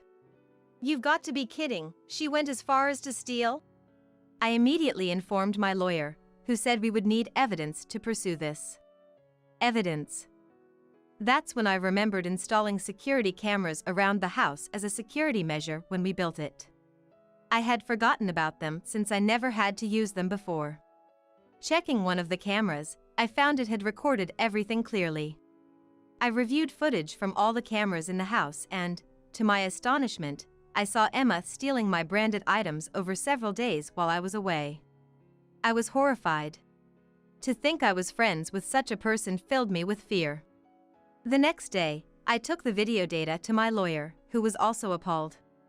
This person is incredible in a way, boldly stealing from someone else's home. This will certainly serve as evidence. But this will be a separate case from the divorce, is that okay? It's a criminal matter. Yes, please proceed with everything you have, I said, smiling eerily calm. After all that had happened, why should I hold back? It was time for her to take responsibility for her actions. Understood. But I do recommend changing your locks. Taking my lawyer's advice to heart, I changed the locks that very day. After that, I received a barrage of calls from both my husband and Emma, which I completely ignored. They even came to my house directly, but I didn't hesitate to call the police. Eventually, the calls from my husband and Emma stopped. A few days later, my lawyer mentioned that they wanted to negotiate a settlement. Asked what I wanted to do, I agreed to a discussion, provided my lawyer was present. I was busy and wanted to settle this quickly. The lawyer arranged the date. And on the day, we met in a conference room at the lawyer's office. Emma and my husband burst into the room, opening the door aggressively. Finally, we meet, you coward. Stop it, Emma. It's because she's been running away. Because of you, our wedding's been postponed. Emma was ready to throw something at me, anger radiating from her as she yelled. My husband desperately tried to calm her down. Seeing them after so long, I felt pathetic for having to deal with such people. Please calm down. If any violence or abusive language is detected, we will immediately call the police, understood? The lawyer managed to settle them down for a moment, and Emma and my husband finally took their seats.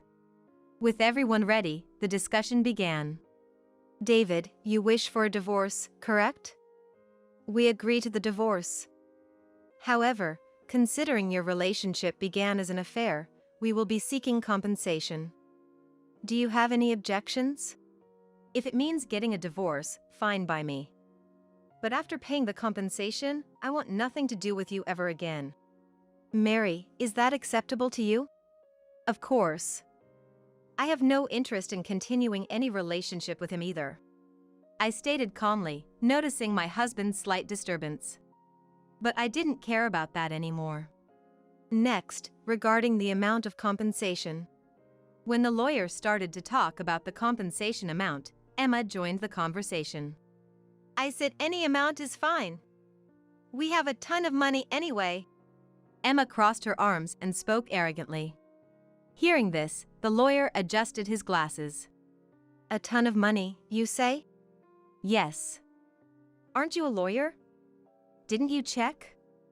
David is the CEO of a company with annual sales of $500 billion. Compensation for an affair is not a problem at all. I'll even give you a fair share of the property. Your salary must barely cover your living expenses. Emma said this confidently, laughing, and the lawyer, unable to hold back, burst into laughter. Emma looked displeased at the sight. What's so funny? Are you mocking me? Emma said, shaken, to the lawyer who was drying his tears with a handkerchief, trying to compose himself. My apologies. I see it now. It all makes sense. The lawyer put down his handkerchief, looked at Emma, and smiled. The CEO is Mary, you know? David is just an ordinary employee there. What? Emma looked puzzled for a moment, but soon crossed her arms and sneered. So the lawyer hired by a fool is also a fool. Get real. Did Mary lie to you saying she was the CEO? How sad. I should be the one saying that you. Did you verify your side of the story? The lawyer turned to David, who looked pale. Seeing this, Emma, perhaps feeling anxious, started to press David. You said you were the CEO of a company with annual sales of $500 billion, right? You weren't lying, were you? David said nothing. Just looked down, pale. Seeing this, Emma gradually turned pale as well. Answer me. You weren't lying, right? You said you were the CEO of a company with annual sales of $500 billion? Emma shook her David's shoulder, but he just muttered. Sorry. This apology plunged Emma into despair. Emma, trembling, turned to face me and stood up, slamming the desk. That's a lie, right? There's no way you're the CEO. I was the closest to you, so there's no way I wouldn't know. Emma, still standing, turned her gaze from David to me and now started accusing me. So I decided to tell her the truth. Just because we're best friends doesn't mean we share everything. Especially not our incomes. And it's precisely because I was close that I knew how greedy you were with money. That's why I never intended to tell you. I looked straight at Emma, without averting my eyes, and told her this. Emma, unable to hide her shock, sat down on the spot. Then, that house is… Of course, it's in my name. So the one leaving is my husband, no, David. He's not going to be my husband anymore. Emma fell silent at those words. Now that everything is clear, we will claim a reasonable amount of compensation. My lawyer said, but neither David nor Emma seemed to hear, both remaining silent. Next, regarding the theft. The lawyer continued unemotionally, despite the couple's demeanor. It was quite satisfying to listen to. At the mention of theft, the couple finally looked up. Theft? Yes. You stole several brand items from Mary when she wasn't home, didn't you? Confronted about the theft, Emma bit her lower lip. David, apparently unaware of the incident, looked surprised. Hey! What's this theft about? It wasn't me. I don't know anything. Emma desperately pretended not to know, but then the lawyer presented photos from the surveillance footage. What's this? A footage from the surveillance camera. A surveillance camera? Emma seemed to be unaware of the surveillance cameras. Had she known, she wouldn't have dared to steal so boldly. The husband covered his face with his hands and sighed. Our house is equipped with surveillance cameras. We installed them for security, since we bought quite a nice house. Why didn't you say that sooner? Who would think you'd break in to steal? Plus, it means you stole the keys from me. I thought I had lost them. I wanted those brand items. You wouldn't buy them for me. So the two started arguing. Both the lawyer and I sighed in disbelief. Please save your quarrels for later. As for the theft, we plan to file a police report. That concludes our discussion. Hearing the word police, Emma visibly panicked. Police is such an exaggeration. I just borrowed something from a friend. You can't possibly file a police report, right? I didn't lend it, and I no longer consider you a friend. I will file a report. After all, it was stolen. No! I'll compensate. Just don't call the police. Are you going to compensate? The brand items you stole are worth a considerable amount, you know. Are you sure you can cover that? Plus, there's also the compensation. When I said this, Emma, thinking she had found a way out, turned to David. Hey, even if you're not the CEO, you're still working, so you can pay, right? We're going to be fine, right? David just looked down and remained silent at Emma's words. He doesn't have the ability to pay. After all, he's been absent without contacting the company, so he's going to be fired. What? I told you he worked at my company. Ever since he started having an affair with you, his unexcused absences increased. I've been notified. There's no way we could keep such an employee, right? But there's still the division of assets. With that division of assets won't be possible. Why not? The savings accumulated as a married couple should be part of the division of assets. Aren't you a lawyer? Don't you know that? Have you not heard anything from David? You said he told you everything, yet you missed the important parts. Then, the lawyer presented a document. As per the prenuptial agreement, if the marriage doesn't last 3 years, neither party can claim the other's assets.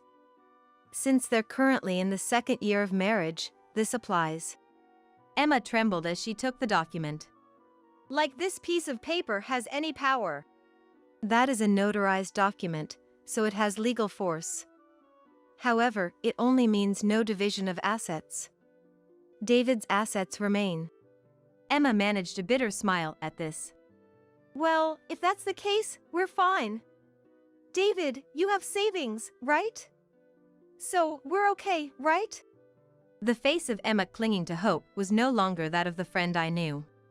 There's none. Because you kept on spending.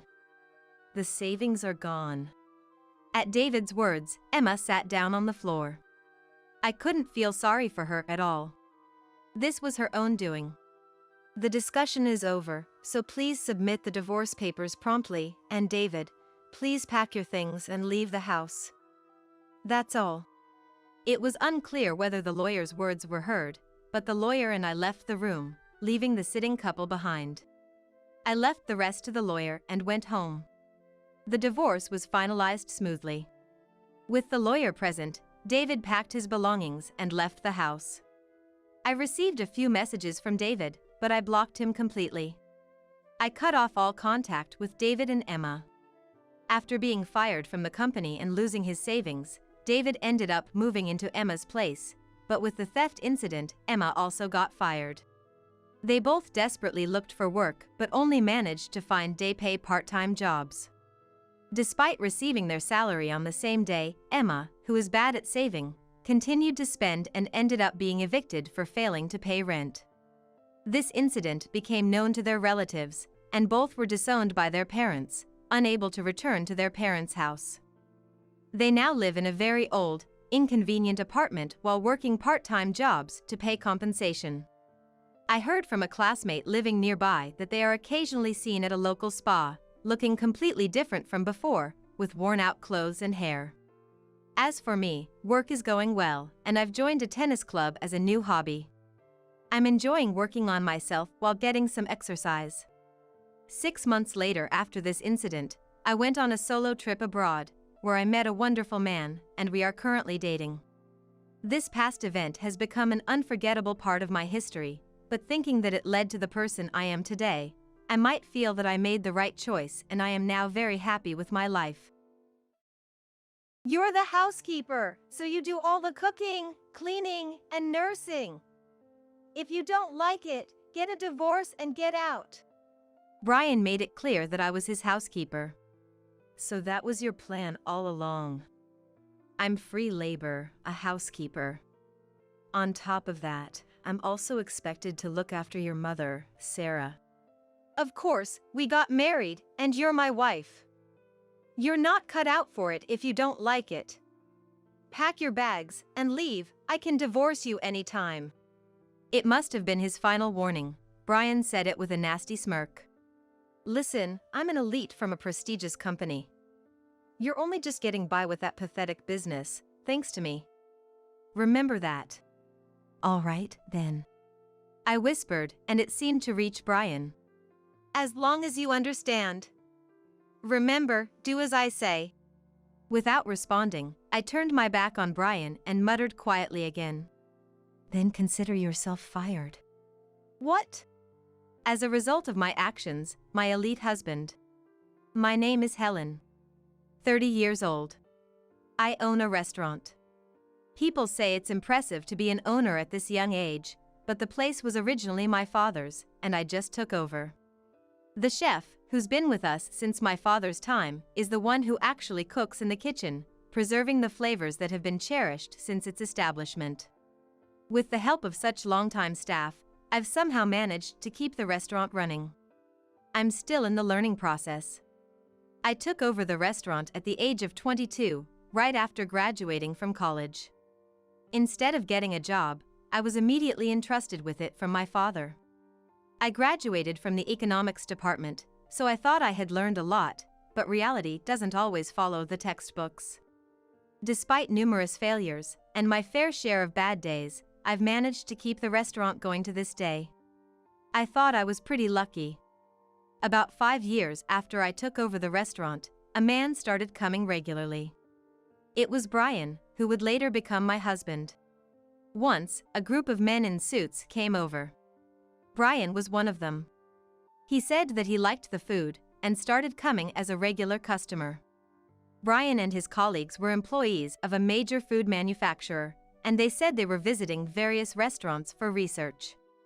I've had my eye on this restaurant for a while, but I usually go to the bigger ones in town, or in the suburbs, so I always pass this place by. Oh, I understand. It's kind of in the middle of nowhere. As I said that, Brian laughed sheepishly. I remember thinking he seemed honest and rather nice. My restaurant is indeed in such an odd location. But the taste is so good that many people have fallen in love with it and have been coming back for decades. It's delicious, I've become quite the fan. Brian confessed. True to his word, Brian became a regular customer and started talking a lot with me, the owner. Brian graduated from a top university and worked at a renowned company. He was the epitome of an elite. I had never been close to someone like that before. Not only was Brian brilliant at what he did, but he also had good looks. He was tall and slender with a well-defined face.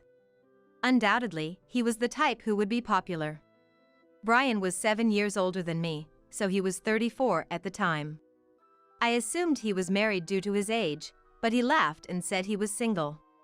I've been living a life of work, and more work, and before I know it, I'm at this age. How silly of me. His easygoing manner, humorous conversation, and gentle tone made it seem like he wasn't an elite. Before I knew it, I had fallen for Brian. It was probably unrequited love. In his eyes, I was just the restaurant owner, and he was a regular patron. But then, out of the blue, he proposed to me. Helen, would you consider being in a relationship with me, with marriage in mind? I couldn't believe it. My heart was pounding. Could such a wonderful person really have feelings for me? It felt like a dream. Like Prince Charming had come for me. I felt like the protagonist of a fairy tale, and intoxicated by that dream, I accepted. A year later, I married Brian. But this fairy tale didn't end with, and they lived happily ever after. After we got married, the next chapter of the story turned into something much darker, like a picture book painted over completely in black. Hey, you're my wife now. You understand what that means, right? Brian said this soon after we started living together as a married couple. Yes, we got married, so I'm your wife now. I could only respond with confusion to his sudden change in tone. Then Brian suddenly raised his voice. What kind of a response is that? I'm your husband, so you should address me with more respect. A wife should respect and honor her husband, don't you even know that? I was too shocked to respond right away. What had happened? It was as if the Brian I knew had been replaced by someone else. A transformation from a prince to a tyrant. I wondered what kind of a witch had cast such a spell. Listen, I'm an elite, you know that, right? You have to become a wife worthy of me. Prepare yourself for the training I'm going to give you. From that day on, I was constantly ordered around by Brian. First, Brian demanded perfect housekeeping from me. Make sure the house is immaculate, ready for anyone to come over at any time. That's a housewife's job. Don't you dare embarrass me. My family ran a restaurant, so honestly, our house was never in a pristine state. My father was busy in the kitchen, and my mother was helping out too. There was no way we could manage perfect housekeeping. My parents did their best, tidying up and cleaning whenever they spotted a mess, but running a restaurant while raising me was overwhelming. My grandparents on my father's side lived far away, but my grandparents on my mother's side looked after me during particularly busy hours. That was how we managed to get by. I can't do that. I mean, I have my restaurant to take care of. Don't make excuses before even trying. You don't even want to make any effort. I managed to put the conversation to rest at the time by saying that I would try, but when I actually started, I realized that it was impossible. Look, I have the restaurant to handle, so can't we hire someone for the housework? It wasn't like I was saying I wouldn't do any housework at all. I just wanted to hire a housekeeper to make up for what I couldn't manage, but Brian didn't like the idea. Why should we waste money like that? The best thing about a housewife is that she's free labor. I was shocked by his words. Free labor, is that how Brian saw me? It became crystal clear at that moment. That little restaurant of yours, who knows when it'll go under? You're lucky you found someone like me to support you. Be grateful and serve me well. When we were dating, he had praised me for taking over the business from my parents at such a young age. That's one of the reasons why I fell for Brian. It might be a small place, but it meant a lot to me, and he had once praised my dedication to keeping it going. Just keep the restaurant as insurance. If need be, we can sell it. It's worth something even if it's small.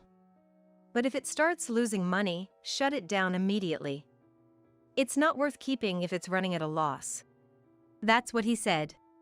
So that's what you've wanted all along. I'll never let go of that restaurant, no matter what. Just do your best, but don't forget that I'm only allowing this to be your little hobby because I feel sorry for you. Remember, it's because I care about you," Brian said while laughing. From that day on, I started thinking about getting a divorce. But I still had some affection for Brian. I wanted to prove him wrong and make him apologize. I was sure he would understand someday. I worked like a horse with these mixed feelings. Indeed, it's a small restaurant, sustained mostly by regulars. Nowadays, most people opt for chain restaurants which offer the same taste wherever you go. That's why big chains thrive. But there will always be those who seek a nostalgic taste. That's why I want to keep the restaurant going. That desire never fades. While maintaining a seemingly peaceful marriage on the surface, I worked hard for the day I would prove Brian wrong. And to that, Brian half mockingly, half amusedly would say, "Wow, you're really trying hard, still keeping that restaurant going, huh? I thought it would fail soon." "Well, as long as you take care of the house, you can keep going." I was already doing it without being told. Every morning, I'd wake up early to prepare breakfast for Brian, wake him up, and see him off, then rush out of the house. I'd spend a busy day at the restaurant, and then after closing, I'd shop for groceries, come back home to cook dinner, and clean.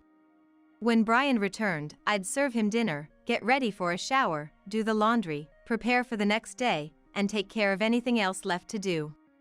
I was cutting back on sleep, scheduling every day tightly to manage everything without wasting a moment. "If the house ever gets messy, I'll make you close down the restaurant immediately and sell it." Brian was probably waiting for that day. I could feel it. Perhaps he married me intending to have a housewife with assets who provides housekeeping services for free. Back then, I was infatuated with Brian. He knew that and thought I'd never stand up to him. That's probably why he chose me. It surprised me how much you dedicate yourself to the restaurant.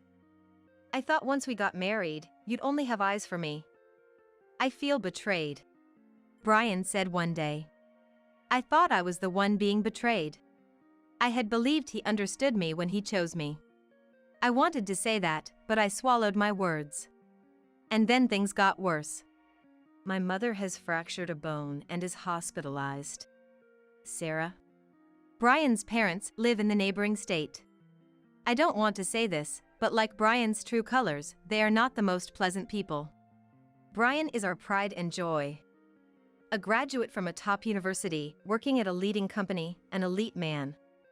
You've been chosen by Brian, so you should be grateful and serve us well. Helen doesn't realize her luck. Someone married to our son, Brian, should be greeting us in a fancy cocktail dress and a bottle of decent wine. That's right. It's just as I expected. A daughter of a restaurant owner must be poorly educated. That was the first thing they said to me when we met. Not only were they rude to me, but they insulted my parents too. I was about to say something back when my anger got the better of me, but Brian intervened to settle the matter, so I decided to keep my mouth shut for the moment. "Come now, Helen is still young. It's understandable that she lacks in certain areas. Think of it as having a potential to grow." I should have realized the true nature of this family at that point, but back then, I was convinced that Brian was protecting me and that he was on my side. After that, my in-laws continued to make snide remarks every time something happened. "I can't believe Brian married a restaurant owner's daughter." Right, someone like Brian could have married a daughter of a CEO or an executive. Think about that, Helen. Be a good daughter-in-law to us. My in-laws seemed to think that only those working in big corporations like Brian were successful, and anyone in other professions, especially the service industry, were second-class citizens. But even so, Sarah's injury is unfortunate. I'd have to at least pay her a visit. But then Brian said something shocking. "It's a femur fracture.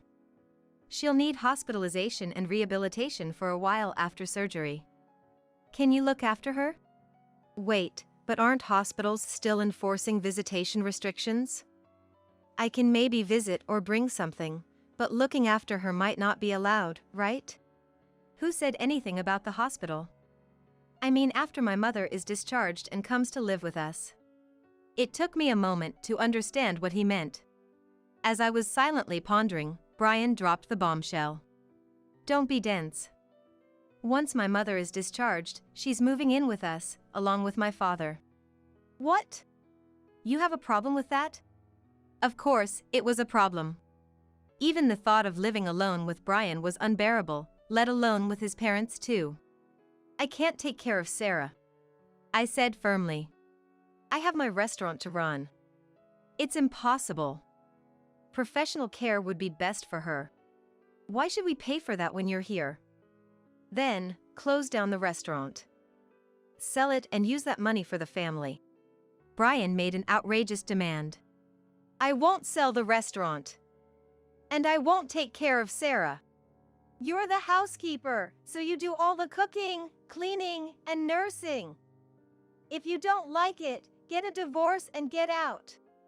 Brian made it clear that I was his housekeeper. So that was the plan all along. I'm free labor, a housekeeper. On top of that, I'm also expected to look after your mother, Sarah. Of course, we got married, and you're my wife. You're not cut out for it if you don't like it. Pack your bags and leave, I can divorce you anytime. It must have been his final warning. Brian said it with a nasty smirk. Listen, I'm an elite from a prestigious company. You're only just getting by with that pathetic business, thanks to me. Remember that. All right, then. I whispered, and it seemed to reach Brian. As long as you understand. Remember, do as I say. Without responding, I turned my back on Brian and muttered quietly again. Then consider yourself fired. What? Brian didn't hear it clearly and asked again, but I didn't bother repeating myself. I need to get things ready, so I can't do it right now. Fine, there's still time before my mother is discharged. They say she needs at least a month in the hospital. If you're ready by then, that's fine. Brian must have thought I had agreed and went to the bedroom, satisfied. I had been preparing for this for 2 years. Everything had been for this very moment. But even so, I still had hope. That Brian would return to the man he was before we got married. I didn't want to believe that the person I loved so much, that those happy days, were a lie. That's what I thought. But all my hopes were shattered. I had to make up my mind. I was ready. Hello, it's Helen. No, it didn't work out. It can't be helped. Let's take action. I made a call to someone, ready to move forward. A month later, an article made it to the front page of the economics section of the newspaper. The story was that the food manufacturer for which Brian worked for was about to be acquired by a restaurant group in a large stock buyout. What the hell is this? In frustration, Brian yanked the newspaper from side to side, tearing it in half. This is a joke. We're a leading company. And now they're selling us out to some stupid restaurant group. Brian crumpled the torn newspaper and hurled it against the wall. Damn it, what's gonna happen? This can't be true. Brian turned on the TV as if waking from a nightmare, only to see the same news. It seemed the acquisition was real. Damn it, how did it come to this? Brian slumped down on the sofa and ruffled his hair in frustration. There's nothing we can do about what's already happened. Here, take this. What's this? Brian looked at what I offered him and his eyes widened in shock. He seemed very surprised. What is this? It's a divorce petition. I can see that. What the heck do you think you're doing giving me this? Brian crumpled the divorce papers and threw them too. That too, after the newspaper? No matter how much you crumple it, nothing will go back to how it was. Why do you want a divorce? I demand an explanation. Are you kidding? Have you forgotten? You're the one who mentioned it. Brian went silent, likely remembering his own words. I won't take care of Sarah or live with your parents. If you don't like it, get a divorce. Those were your words, right? I did say that. But well, I was bluffing, thinking you wouldn't listen to me otherwise. So it was a threat. Brian didn't respond. I married you because I loved you. I trusted you. But you deceived me and betrayed me repeatedly. That's why I've decided to get a divorce. I took another divorce petition from the file and placed it in front of Brian. I have spare copies, so feel free to crumple that too. If I run out, I can get more or download it and print it out. We live in such convenient times. Brian stared at the divorce petition placed before him again. This is a lie, right? He looked at me with pleading eyes. No, it's true. This is reality. You're not that kind of woman, right? You wouldn't do something so cruel when I'm so vulnerable. It seemed like he wasn't going to accept it so easily. Think about what you've done, and what you've tried to do to me. Which do you think is worse? I took my time to tell Brian. Do you remember what you said after we got married? That a wife should respect and honor her husband? Brian didn't respond. I respected you even before we got married. That's why I decided to marry you. But after hearing those words, my respect for you vanished. People who trample on others are also trampling on their own feelings. Brian looked down, silent. You saw me only as free labor, a housekeeper. And the restaurant I cherished, you saw as an asset to cash in. I realize that, but still, I loved you. Helen. Brian looked up at me with hope. I'm sorry. I didn't realize you cared about me so much. That's why I acted harshly. Please forgive me. Brian held my hand, tears streaming down his face. I'll change, I promise. Give me another chance. I'll treasure you this time. I'm sorry. I pulled my hand away from Brian's. Why not? We loved each other, didn't we? We can still make it work. No, it's too late. I've lost all faith in you. That's why I decided to acquire your company. What? Brian looked at me, bewildered.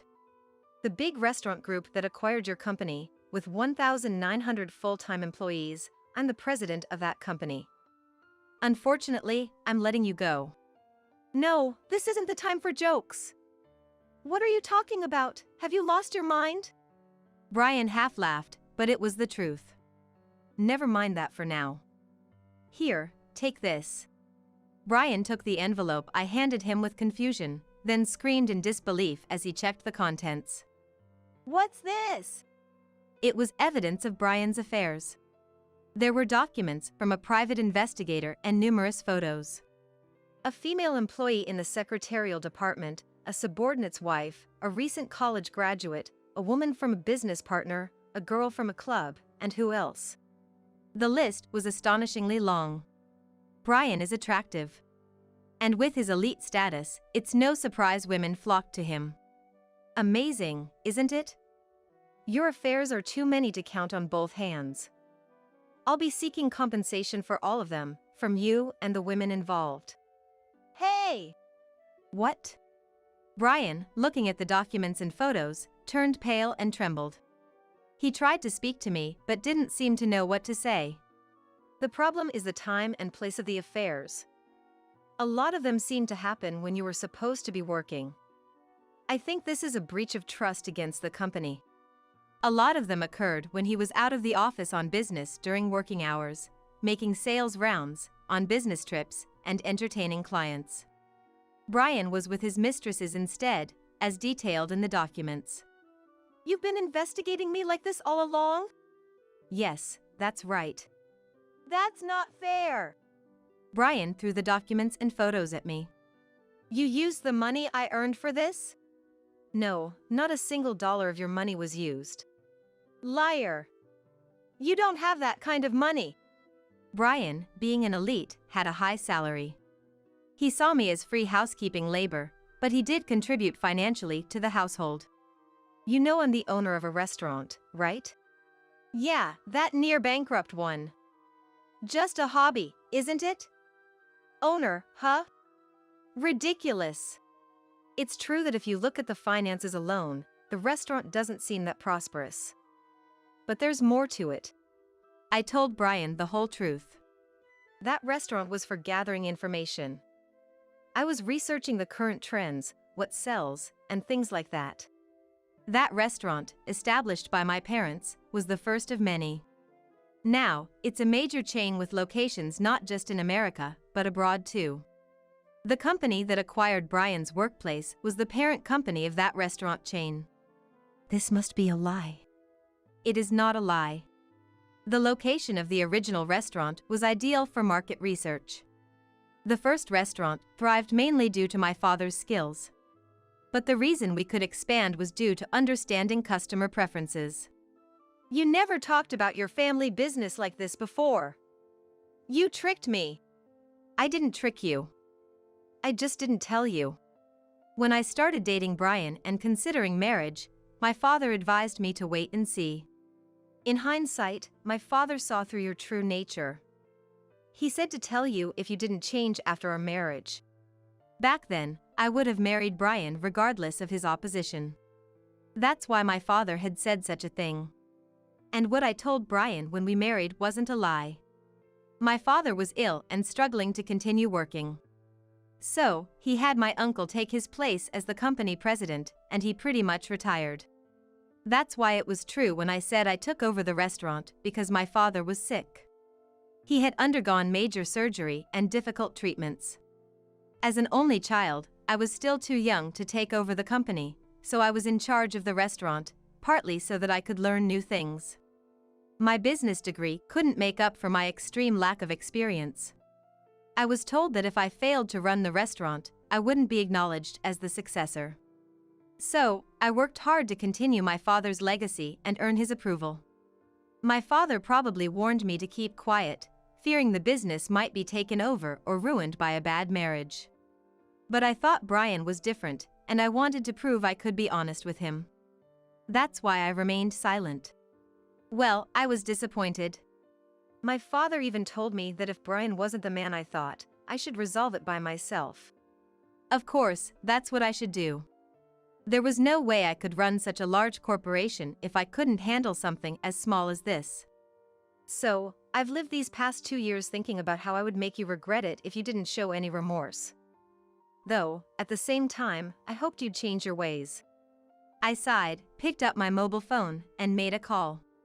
The person on the other end answered right away, so I just said what I needed to and hung up. Immediately, the bell to the front entrance rang, so I unlocked it to let the visitor in. Who's that? Just watch. Soon the doorbell rang, and I invited the guest in. The company president. It was the former president of the company Brian worked for, soon to be mine. The former president bowed stiffly to me. Please proceed. The former president silently handed Brian a document. Termination notice. It was an official document. Brian was being fired for misconduct, including meeting women during work hours and charging personal expenses as business entertainment. In exchange for firing Brian, I promised the former president that he could continue as the company's president, and he agreed to the condition. Even minor misdeeds can accumulate into a major offense. What you did constitutes a serious breach of trust. It's only fair that you're dismissed. Brian stood in shock, but I had no intention of letting him off the hook. If you understand, would you please leave now? Why should I? This is my house. This place is rented, right? The landlord says you can't stay here anymore. He doesn't want to rent it to you. Brian looked completely confused. I decided to elaborate further. I bought this apartment. And you seem to have forgotten, but the lease was only until last month. So, you no longer have the right to live here. I don't plan on renewing the contract. Brian was speechless. We'll have to decide on asset division and who gets which furniture, but for now, I don't want to see your face. Could you go back to your parents' house? Sarah is about to be discharged from the hospital, isn't she? Sarah was scheduled to be discharged in a few days after a month-long stay in the hospital. Go back and prepare for Sarah's return. We'll communicate through our attorneys about what comes next. Please take him with you. I handed Brian over to the former company president. If you come back, I'll report you for trespassing. Even though we're not officially divorced yet, if the landlord says no, it's a no. Brian left the room with the former company president silently. There was still more work to be done, but I have reached the end of a chapter. After Brian went back home, I started receiving calls persistently from my in-laws, having heard about the divorce. Helen, you're so amazing. Why didn't you tell us? You truly are our son's wife. We are so proud of you.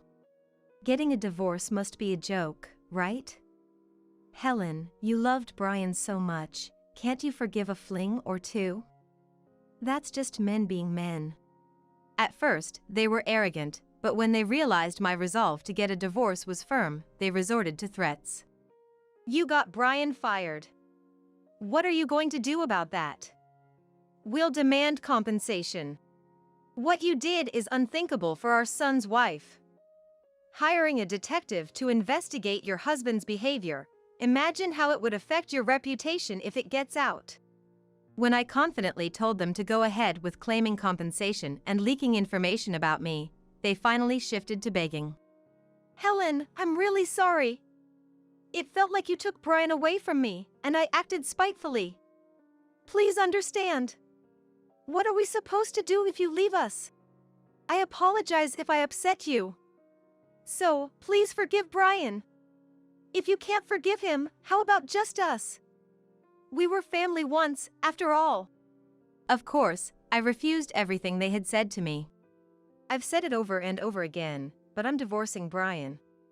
If you keep pestering me, I'll report you to the police and consider taking legal action. After consulting with my attorney, we sent them a formal warning, and they finally stopped contacting me. I made sure Brian paid the compensation. And I ensured it was paid from the assets we divided. Luckily, his high salary meant he had savings. Now jobless and without savings, he's back living with his parents. He found a job in the service industry that he once looked down upon, working from early morning till late at night. Considering he had affairs with other men's wives, he's also facing compensation claims from their husbands. I hope he works hard and pays it all off, no matter how many years it takes. I talked to the women with whom he had cheated.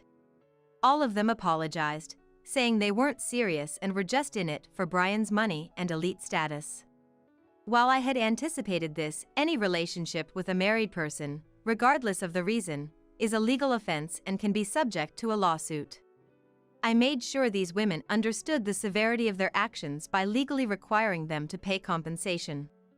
Hopefully, this will be a lesson, and they won't repeat the same mistake. After that, I officially took over as the company president from my uncle. I appointed my uncle as the chairman to continue receiving his help and advice. Although my father's condition has stabilized, he's not in a state to work. But seeing me take over the company, he started seeing to bring him peace, and his spirits noticeably improved. Occasionally, he still offers his thoughts and advice, which I value greatly. I hope my parents live as long as possible. Right now, that's my greatest wish. I've caused them so much worry by getting involved with such an awful man. I gave my parents a lot of trouble, but I resolved my problems all on my own. That seemed to make my father approve of me as a manager. Next time, I want to meet someone better and reassure my parents as a daughter, but I'm not sure I want to get married for a while. This company is like my child now. I want to raise it and help it grow bigger and better. As a company president, I'm just taking my first steps. But I believe a bright future lies ahead on this path. And of course, I'm still running that restaurant. This restaurant was where my parents began their business, and it was the start of my career. In a way, it's like my first child that I shall cherish for the rest of my life. I want to treasure it forever so that I never forget where I came from.